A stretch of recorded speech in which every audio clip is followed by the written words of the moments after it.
Oui, bonjour les amis. Alors, comme on est dimanche, aujourd'hui, on va être un peu plus pacifique, parce que, écoutez, hier, le Deutéronome était un peu violent. Et on va retrouver aujourd'hui l'évangile de Luc, de la pêche miraculeuse. Or, un jour, la foule se serrait contre lui à l'écoute de la parole de Dieu. Il se tenait au bord du lac de Génézareth. Il vit 2 barques qui se trouvaient au bord du lac. Les pêcheurs qui en étaient descendus lavaient leurs filets. Il monta dans l'une des barques qui appartenait à Simon et il demanda à celui-ci de quitter le rivage et d'avancer un peu. Puis il s'assit et de la barque. Il enseignait les foules.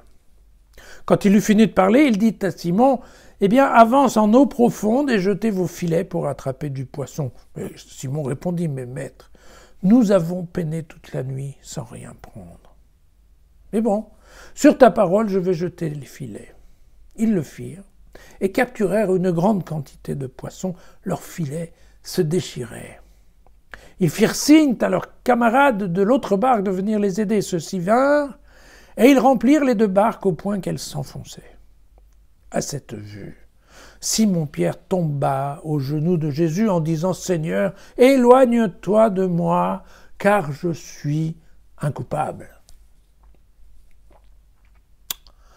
C'est que l'effroi l'avait saisi, lui et tous ceux qui étaient avec lui, devant la quantité de poissons qu'ils avaient pris. De même, Jacques et Jean, fils de Zébédée, qui étaient les compagnons de Simon. Alors Jésus dit à Simon, « Sois sans crainte. Désormais, ce sont des hommes que tu auras à capturer. » Ramenant alors les barques à terre, laissant tout, ils le suivirent. Voilà, la pêche miraculeuse. Alors,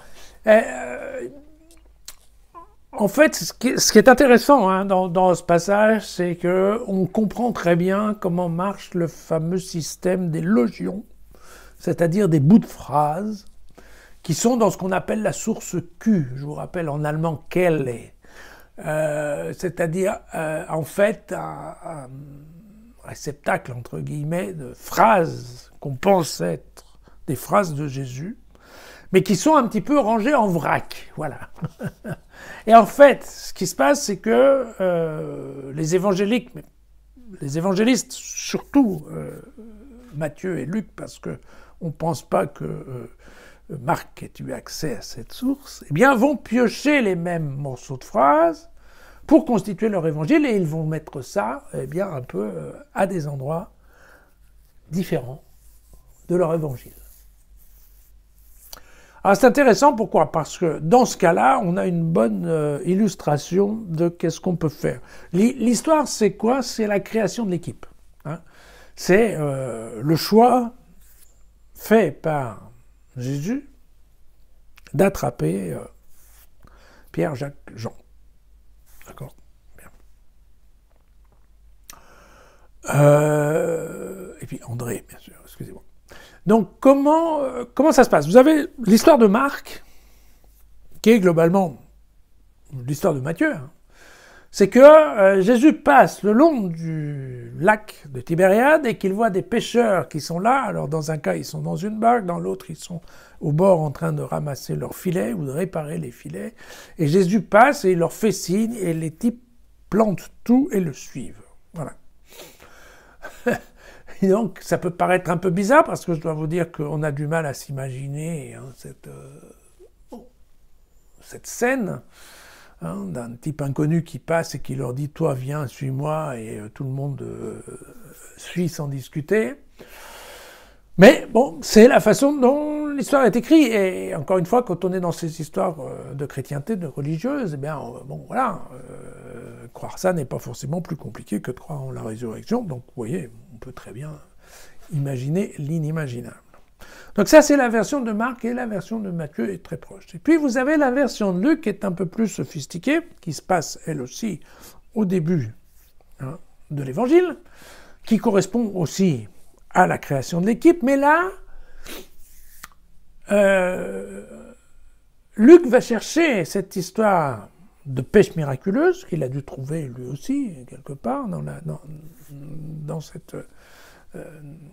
cette source Q, et il la met ensemble. Pourquoi? Parce qu'il va utiliser l'histoire de la pêche miraculeuse pour trouver, en fait, une bonne raison que pourraient avoir les premiers disciples à suivre Jésus. Parce que Luc, quand il voit ça comme ça, il dit lui aussi, mais attends, on se souvient que Luc était soi-disant médecin, scientifique, sérieux, littéraire, historien, voilà. Et lui aussi, quand il a dû lire l'histoire de Marc, il a dû dire, oh, ouais, mais attends, il faut quand même que je trouve une raison, parce que l'histoire des types qui plantent tout pour suivre un inconnu, ça tient quand même pas la route. Et donc, en fait, il vient mettre cette histoire de pêche miraculeuse, qui sera dans d'autres endroits, dans les autres évangiles, vient la mettre là en disant, voyez, ça se passait comme ça. Quand les 4 pêcheurs se sont rendus compte qu'avec Jésus, la pêche à midi en plus, voilà. Quand ça n'a pas marché toute la nuit, mais qu'avec lui, il y en a tellement que les barques s'enfoncent, vous voyez qu'effectivement, quand on est pêcheur, à ce moment-là, quand le type vous dit, venez, suivez-moi, oui, ils y vont, parce que c'est évident que c'est quand même, pour la pêche, c'est quand même bien pratique, et que donc, suivre ce monsieur n'est pas forcément idiot en termes économiques, tout simplement. Voilà, une justification professionnelle. Et donc, jusque-là, on comprend bien, la façon dont cette histoire est montée. Et puis, il y a l'évangile de Saint Jean. Alors, dans l'évangile de Saint Jean, c'est différent puisque cette même aventure, elle se trouve au dernier chapitre 21. Alors je sais bien, vous allez me dire, le chapitre 21, c'est pas de l'original, ça a été rajouté en lançant, et c'est vrai. Mais l'avantage de Jean, c'est que ça explique beaucoup mieux une petite phrase qui est ici dans Luc qu'on a quand même du mal à comprendre. Quand Pierre se met à genoux devant Jésus et qu'il lui dit « Éloigne-toi de moi, je suis un coupable », il est évident qu'on se demande « Mais il est coupable de quoi ?» Parce que chez Luc, jusqu'à maintenant, on n'a jamais vu Simon. Alors, il est coupable, mais c'est qui ce type? Ça tient. Qu'est-ce que ça vient faire là? Voilà. Et là, c'est différent quand c'est placé à la fin chez Jean. Pourquoi? Parce que Jean, la communauté johannique, présente cette aventure comme étant la première rencontre des apôtres avec Jésus ressuscité. Après la passion et la crucifixion. Et il y a en effet ce type qu'ils ne reconnaissent pas, qui est au bord de la rivière, du fleuve, et du lac, et qui leur dit « Avez-vous du poisson ?» D'accord? Et là, on comprend mieux l'histoire de Pierre qui se met à genoux en disant « Je suis un coupable ». Pourquoi?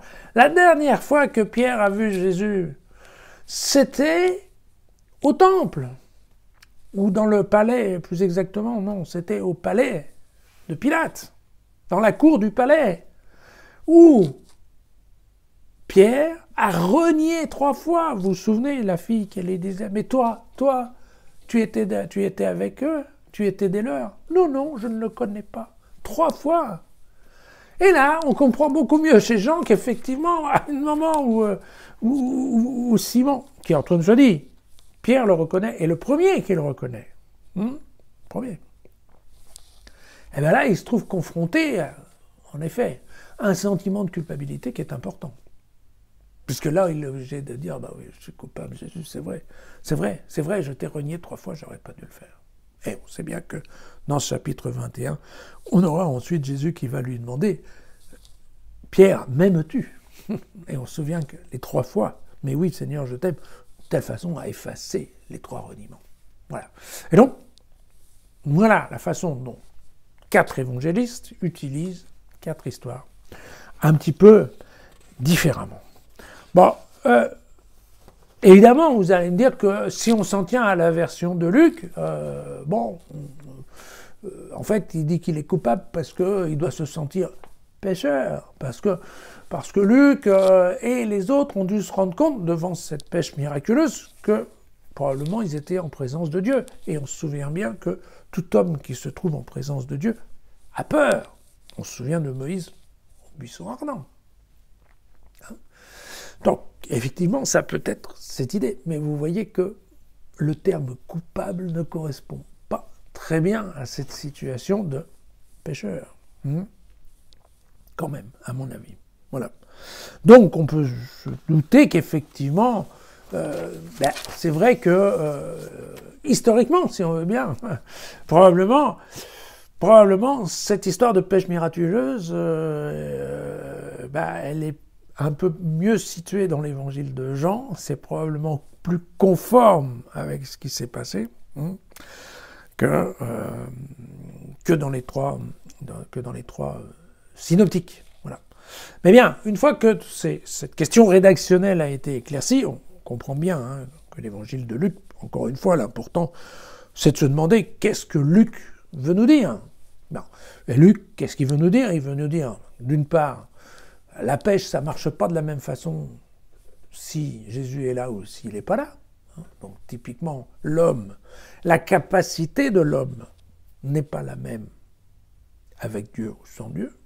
Et ça, c'est un message qu'il faut se prendre 100%, parce que c'est bien ça.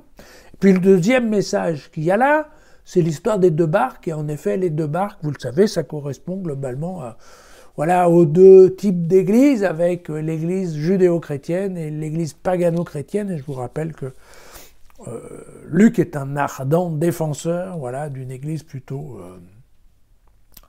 pagano-chrétienne, c'est-à-dire en fait de chrétiens qui viennent d'un monde païen ou d'un certain athéisme, plutôt que de juifs convertis à la chrétienté. Voilà. Et donc, bien entendu, ce message de Luc correspond à un certain universalisme. La puissance de Dieu, de Jésus, est faite pour tout le monde. Voilà. Et bien, voilà, c'est ça. Le message de Luc, c'est ça. C'est l'homme avec Dieu est capable de grandes choses. Surtout si son Église reste unie. Ce que parfois on peut oublier. Voilà, à demain.